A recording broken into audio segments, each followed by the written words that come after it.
Do you like rags to riches stories where someone trusted in themselves and kept going even when the odds seemed to be stacked against them and they overcame those obstacles? How about pro athletes who dedicate every waking moment in the pursuit of their goals and push their bodies to unimaginable limits? The same goes for artists, visionaries, change makers who challenge the status quo and usher in transformation.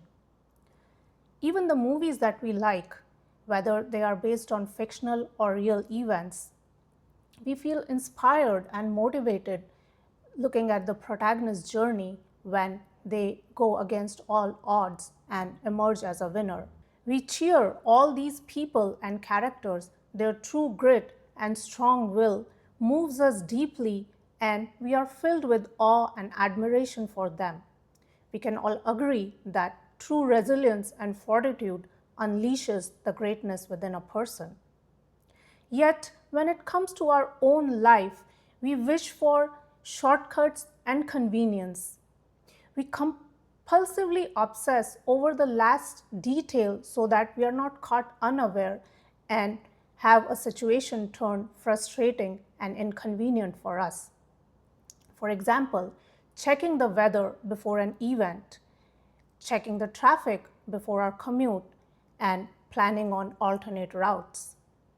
Obsessing about an upcoming event or a party, ruminating over a past event, or obsessing about the nutritional value of every morsel that we put in our mouths. And this is okay as long as we want to make sure that we are adequately prepared in case the weather is adverse, if there is heavy traffic on the way, if we want to plan the event or the party, or we want to review the past and learn about something, or we want to know that what we are eating is satisfactory in terms of its benefits or taste. But if it is about just obsessing if the weather will ruin my plans, or the traffic is going to suck, or coming up with what if scenarios for the party, what if I run into XYZ, how do I avoid them, what they may say to me and how I will respond, or reviewing and obsessing over the past events, how someone wronged you, how you were not enough, or some other negative events from the past, or just looking at every morsel and analyzing whether it has enough caloric value in terms of macros and micros. In all these scenarios, we are just obsessing and not helping ourselves at all. Yet, all of us are guilty of this behavior. And this is at the daily, everyday level. How about the bigger dreams that we have? We worry whether we'll find true love. We worry whether we'll get the promotion or raise at work, whether we'll achieve financial freedom, whether we'll be able to keep up with the exercise and gym routines, whether we'll be able to achieve a handful of dreams so that we can feel that our lives have meaning.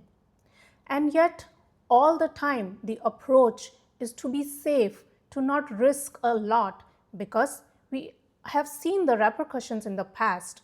And so, when we are in a relationship, we try to be not too emotional and vulnerable, lest the other person hurts us, because we have seen it happen to us in the past and we are fearful. We are moderate in our work expectations because we don't want to risk what we have right now, because it helps us pay the bills and I don't want to expect too much. We are realistic in our dreams because what if I don't get what I want? And so we try to aim low because we have the fear of hurting ourselves. Do we see the contrast and the hypocrisy? We like and cheer greatness in others, but when it comes to ourselves, we want shortcuts and guarantees. Why do we not push ourselves and settle for less? Two reasons. Number one, we believe others can do it, but I cannot. Last time I tried doing something great and follow my dreams, I fell flat on my face. So I know better now. That's why I temper my expectations so that I don't have to face disappointment. Number 2, I'd rather have something small than go for the grand prize and have nothing at all. Notice this is what we believe. These are not true reasons as to why we settle. The real reasons are: number 1, it takes courage to go after what we want, to take risks even when the past data tells us otherwise. It's not that we lack courage. All of us have courage. It's just because we understand that it takes a lot of effort to go after our dreams. And at some level, we feel we don't have what it takes. It's going to take a lot of effort and we are going to fail eventually. So we do the math in our heads.